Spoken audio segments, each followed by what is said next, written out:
Eu gostaria hoje de falar sobre esse livro aqui, sobre a tirania, 20 lições do século XX para o presente, que foi escrito por um professor de história da Universidade de Yale, nos Estados Unidos, de nome Timothy Snyder. A preocupação principal do autor é com a democracia. Ele nos chama para defendê-la.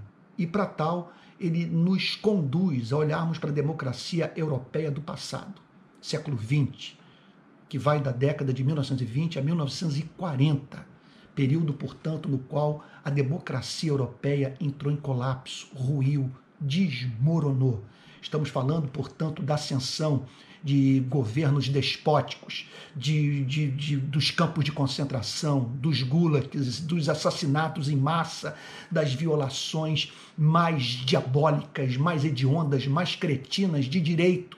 Estamos falando, portanto, de homens e mulheres tendo a sua vida brutalmente interrompida de modo banal. O autor percebe que esses regimes totalitaristas não teriam emergido se não houvesse a condescendência da sociedade, que homens e mulheres colaboraram para o colapso da democracia europeia. Ele percebe certas leis de funcionamento da sociedade, do mundo político e certas lições, consequentemente, que precisamos extrair a fim de que façamos a defesa da nossa democracia nesse presente século. Pois bem, que lições são essas? Ele apresenta 20, das quais eu tirei 3. 3 lições que julgo de grande importância para esse presente momento da história do nosso país. Mas antes, o Timothy Snyder menciona uma frase de um autor polonês que eu aprecio muito, Leszek Kolakowski, que diz a seguinte coisa: em política, enganar-se não é desculpa. Nós não temos o direito de permitir que nossas paixões político-ideológicas nos tornem cegos aos fatos. Não temos o direito de estar desinformados e não sabermos se o apoio que damos a partidos políticos e a políticos profissionais, sabe, se esse apoio tem como fundamento os valores democráticos. Na página 13, Snyder apresenta uma síntese da sua preocupação e do propósito do livro. A história europeia do século XX nos mostra, é isso que o deixa apavorado, é isso que faz com que ele se preocupe com as sociedades modernas. A história europeia do século XX nos mostra que as sociedades podem ruir, que as democracias podem entrar em colapso, que a ética pode ser aniquilada e que os homens comuns podem se ver diante de valas comuns com armas nas mãos. O que ele está dizendo é o seguinte: não tenha nenhuma conquista política como definitiva. Nós temos que exercer vigilância constante, porque retrocessos podem ocorrer. Então vamos às lições. 20, veja só, eu vou apresentar apenas 3. As demais você vai ler quando comprar o livro, que eu espero que você faça. E olha que eu estou falando aqui, não tenho relação nenhuma com a editora que lançou o trabalho do Snyder aqui no Brasil. Lição aqui número 1. Aliás, é a número 1 do livro mesmo. Não obedeça de antemão. Olha o comentário que ele faz. A maior parte do poder do autoritarismo é concedida voluntariamente. Como voluntariamente? Ou por interesse econômico, ou por força de busca por segurança. Então, pessoas podem abrir mão, em razão de interesse econômico, crise econômica, inflação, por exemplo, e desejo por se sentirem mais seguras, abrirem mão da liberdade. O que a história da Europa nos ensina é que quem abre mão da liberdade em busca de segurança pessoal, segurança econômica, acaba perdendo tudo. Não tem nem prosperidade econômica, não tem segurança pública e muito menos liberdade. Então, a maior parte do poder do autoritarismo é concedida voluntariamente. Em tempos como estes, as pessoas calculam com antecedência o que um governo mais repressivo pode querer.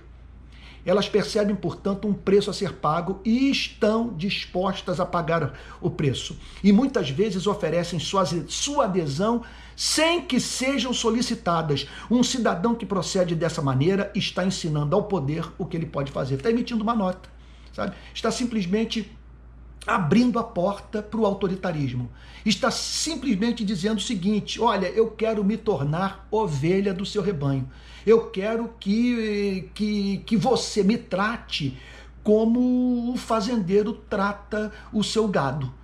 Então, o que o Snyder está querendo dizer é o seguinte: não passe jamais um papel em branco para a autoridade pública. Não emita uma nota, dando a entender que a autoridade pública é livre para fazer o que bem entenda, desde que garanta prosperidade econômica e segurança pública.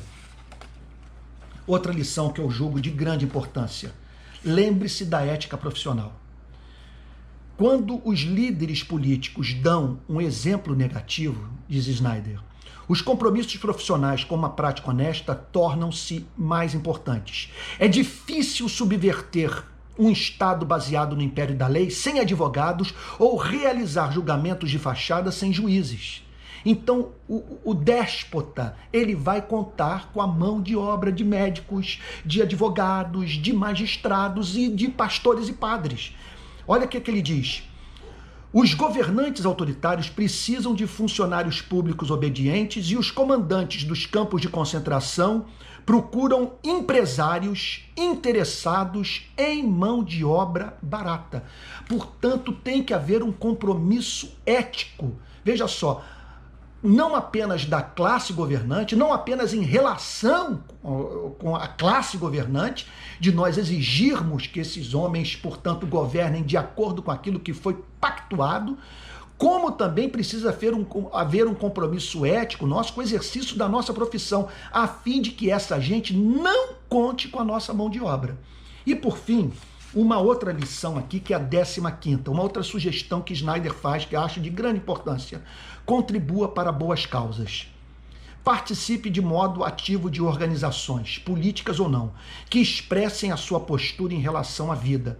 Escolha uma ou duas entidades beneficentes e faça com que as contribuições sejam debitadas automaticamente da sua conta bancária. Com isso, você terá feito uma escolha livre de apoiar a sociedade civil e ajudar outras pessoas a fazer o bem. Porque tem gente lá na ponta, dando seu sangue, dando voz aos sem voz, visibilidade aos invisíveis, sabe? Gente que está lá, portanto, precisando da sua oração, está precisando do seu encorajamento e do seu dinheiro.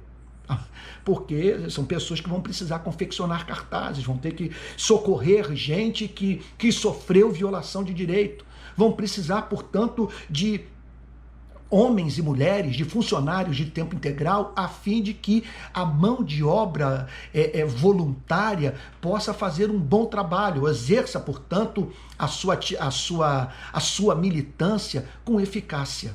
Pois bem, é isso, tá aí o livro, eu recomendo fervorosamente a leitura. Acho de grande relevância para o nosso país, eu sugiro que você o compre, que você monte grupos de estudo, de discussão, e extraia dele o que você julga relevante para o nosso país, a fim de que no nosso país direito nenhum seja negociado.